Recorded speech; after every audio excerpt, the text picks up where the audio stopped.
దేవుని పరిచర్య చేస్తున్న పాస్టర్ గారిని బట్టి కూడా నేను వందనాలు చెల్లించుకుంటూ ఉన్నాను. మిమ్మల్ని అందరినీ మరొకసారి రీతిగా కలవడం మాకు ఎంతగానో సంతోషంగా ఉంది. దేవుడు ఈ అవకాశాన్ని మనకి అనుగ్రహించాడంటే మనల్ని దేవుడు ఎంతగానో ప్రేమిస్తున్నాడని అర్థం.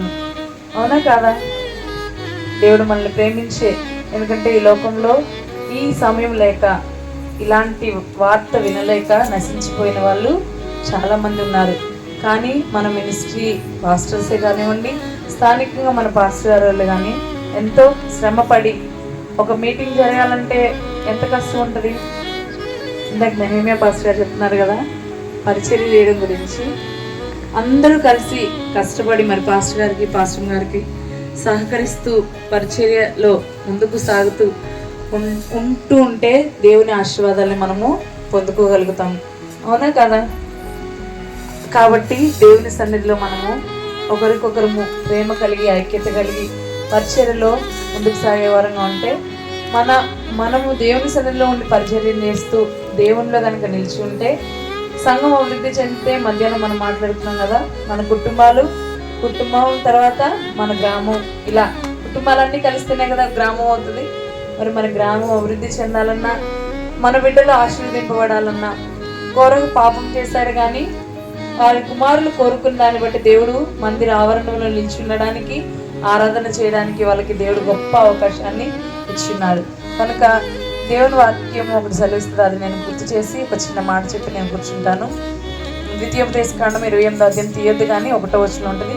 నీ దేవుడైన యెహోవా మాటలు నువ్వు శ్రద్ధగా విని దాని ప్రకారంగా ఆజ్ఞలన్నింటినీ పాటిస్తే ఈ దీవెనలన్నీ కూడా నీ మీదకి వచ్చి ప్రాప్తిస్తాయి అని దేవుని వాక్యం సెలవిస్తుంది. మరి ఇప్పటి వరకు దైవజనులు ఇద్దరు నిన్న రాత్రి నుంచి కూడా పాస్టర్ గారు వాళ్ళు మనకి అనేకమైన అమూల్యమైన వర్తమానాల్ని అందించున్నారు కదా.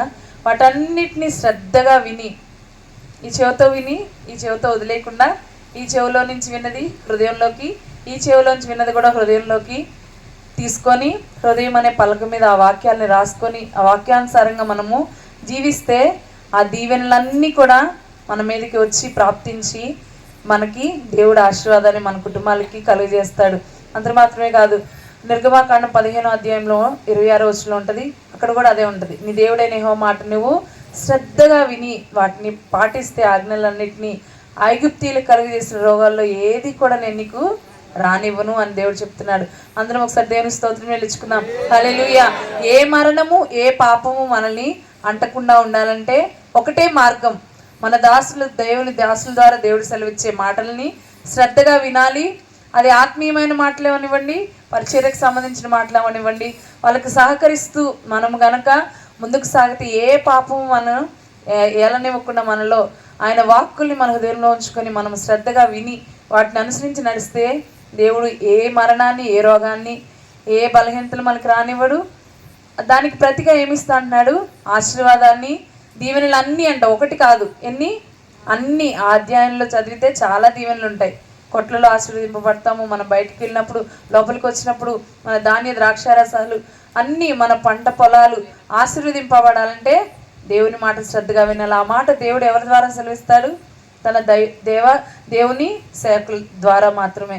వాటిని విని వాటిని అనుసరించి నడుచుకునే వారంగా ఉండి ఆయన ఆశీర్వాదాలు పొందుకుందాం. మరొకసారి మిమ్మల్ని ఈ రీతిగా కలుసుకోవడం, మా కుటుంబ సమేతంగా మీ మధ్యకు రావడానికి దేవుడు చూపించిన కృపను బట్టి దేవునికి వందనాలు. మీరు చూపించిన ప్రేమను బట్టి పాస్టర్ గారికి సంఘస్థులందరికీ కూడా వందనాలు చెల్లించుకుంటున్నాను. దేవుడి కొద్ది మాటలు దీవించును గాక.